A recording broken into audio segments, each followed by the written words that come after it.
Man United 2, Tottenham Hotspur 0. Another game which we controlled perfectly. Now, I know they got a red card, but I don't think it made a difference. I felt comfortable before the match even started, to be honest. I know it's easy to say, but I generally did. I think most United fans would probably think that right now.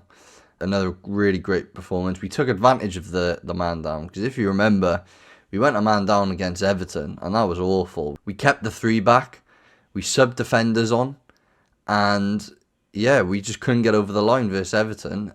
We just were on top of them constantly today. Vicario actually had a really good game, made some really good saves. And yeah, you can just see the fight in the boys. They're just ready for it. So we'll start off with the first goal. Absolutely unbelievable. Like, I've actually seen us do special things from set pieces. Like, since Fergie left, we've been doing stuff like that. Like, since Bruno got in the team, right?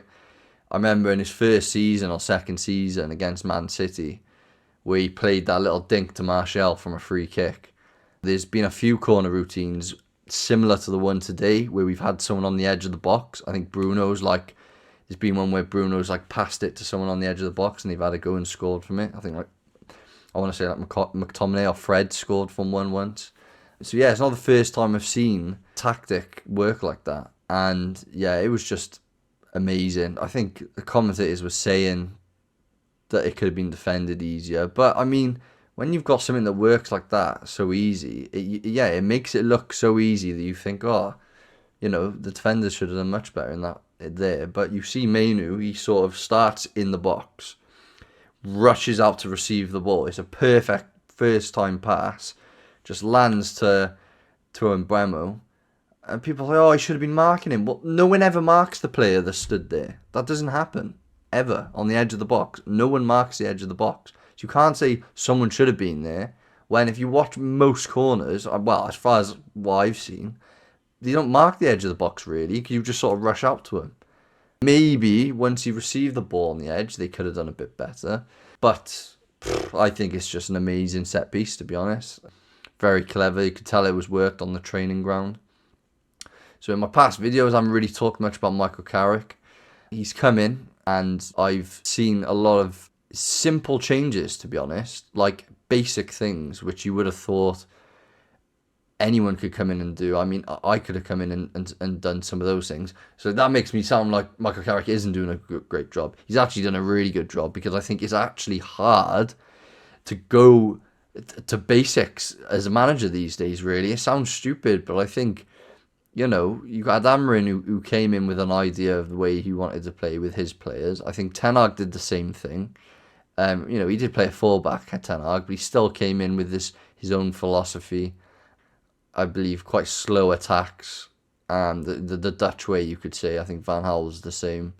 You could say that's where Pep got from Cruyff, possession base. Yeah, he's come in and done basically. He's played players in their rightful positions, which you think is crazy. Imagine playing your best play, arguably the best two players. Arguably our best two players before Amarin came in were Ahmad and Bruno, and he just changed their position. Now, I was a defender of both of them playing in those positions, as in not defending that, they should be playing in Bruno playing deeper and Ahmad playing wing back. Just the fact that I thought that Ahmad played the wing back role quite well, actually.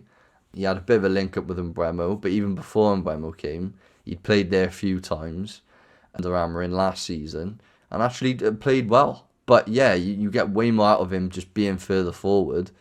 And same with Bruno. He's always been good at coming back. I think Bruno could play the 8 position really well. I think if we had a midfield 3 and Bruno was the 8, he could do that really well. The problem was he was the 8 in a 2-man midfield. So if he did go forward, we were really screwed. Whereas, in a 3, he could probably work his way around it. Now, obviously, back to what I'm saying with Carrick, he, as a 10, he's the best 10 in the world by far. Or not by far, but he's the best 10 in the world. I think Palmer, when he's fit, can rival him. People would say he's better. But for me, someone who's done it consistently for six years, in the best league in the world, yes, he's only won 2 trophies, but fact of the matter is there's still 2 trophies. Arsenal haven't won any since he's been in the league. And yeah, he's been a vital part of that as well. You know, in the final, he gets that assist for Mainu. Was it the second goal? Played really well. And yeah, Carrick's just managed to get people playing football again, confidently. We'll talk about Bruno more now. He looks so confident at the moment. He always did anyway. Bruno's always been one of those players. I'll give him this. This is why him and Odegaard were never a comparison for me. Odegaard is like a robot, right? He's a system player. Yeah, on the eye, he's probably slightly technically better than Bruno in terms of like maybe his dribbling. But his passing range, yeah, little cute passes. But Bruno, he's ballsier. And the problem a lot of people have, and a lot of YouTubers say, that football sort of lost its spark a bit. Lost that, you know, ballsiness and players having a go and their freedom to express themselves. That's sort of been lost in the game ever since Pep's come in. Every team plays robotic. Now this year there's a bit more, you know, set pieces, long throw-ins have come back. It's a bit more physical, which the reason Arsenal win in the league because they're the best at it. As you could say, they slightly changed the game a bit. Everyone's starting to do that. But United team I'm watching at the moment, everyone's saying, oh, they're playing like Fergie did. Yeah, they've got someone like Carrick who's been there and done it. He knows what he's doing. But someone like Bruno, he's just so expressive, and he just does that Rabona cross, and yeah, he lost the ball quite a lot today. You could go through a whole clip of Bruno today where he's lost the ball, but he's also playing some amazing passes, little 1-2s, because he's not scared to go for it. If you actually look at the top players back in the day, right, you know, apart from your controlling midfielders like a Sergio Busquets who plays a bit deeper, maybe a Xavi, the rest of the world-class players that we know, Lampard, Gerrards, you know, they weren't afraid to have a go, whether that was shooting or passing. So, yeah, you've got to have certain players who need to be better at controlling games, maybe from further back, which is probably something which we need to get in the summer with Casemiro going, even though that wasn't really Casemiro's game, but I think that's something we'd want.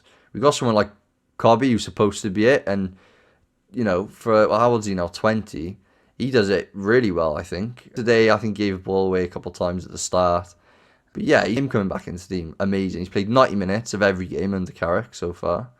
Looks really comfortable. And yeah, Carrick's got players playing confident football. He's got partnerships being formed. Maguire and Martinez.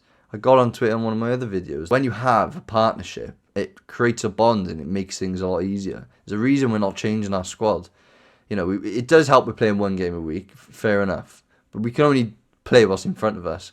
It doesn't really matter. It's a blessing in disguise that we went out of every competition. It really is.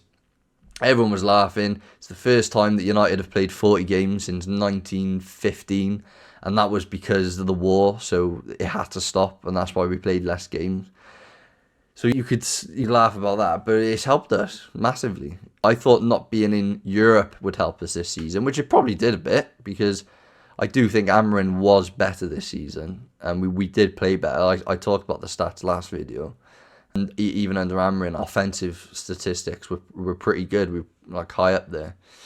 But yeah, Carrick ball, he looks like the part. He's excellent in the press.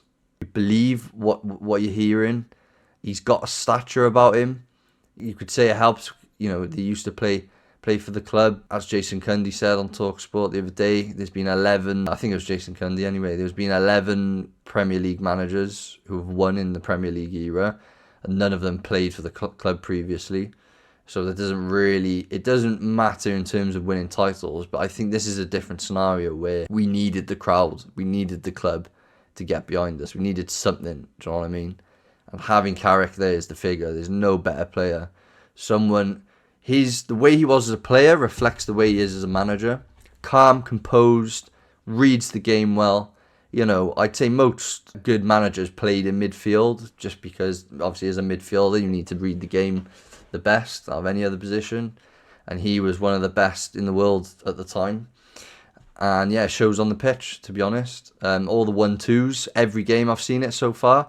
I've been waiting for a game where I don't see it. You know, I thought last week could have maybe been a bit of a scrappier game, which, okay, they had more possession for them, but we still were knocking those little 1-2s around and stuff. You don't need possession if you use the ball well in the possession which you do have. Obviously, if you're having under 30% possession, the likelihood is we're not going to play well. But if you're in the 40s, mid-40s, which is I think is what we were against Fulham, as long as you're doing the right things in possession, that's fine. And we have been. Today I haven't checked the possession stats, but I believe we probably are above 50, considering they were a man down as well. But I generally think we played really well, really comfortable. They didn't really look a threat at all, Tottenham. I can't remember a shot on goal which they had, which was threatening. I can't remember Le Mans making a save. Amazing again from Carrick. I think if he gets us to the end of the year and we're in the top 4, I mean, we could even be... We're 2 points behind Villa. I know they got a game in hand because they haven't played yet. But we could finish second. The inconsistency with Man City and Villa have dropped points twice now in the past couple of weeks. So, maybe even a little late title charge if Arsenal drop points. But I highly doubt that'll happen. But you never know. You've got to play every game as it is. And it'll be 5 games in a row against West Ham if we win. Which, away to West Ham should be winning. But you never know. They could easily get a draw off us or even win. So we still have to compete. But yeah, hopefully United Strand can cut his hair. But yeah, really happy again. I think everything I'm watching is just... It's so nice to sit on my settee and not scream at the TV for once. My girlfriend's a lot happier, my dog's a lot happier, because every time I'm getting angry, they both, my dog's cowering and my missus hates it. There's no better feeling really, is there, when Old Trafford is rocking, roaring, you can really feel it. We just came out the block second half, didn't faze us, I think Tottenham did well to hold on to a 1-0 for as long as they did. But yeah, all in all, amazing.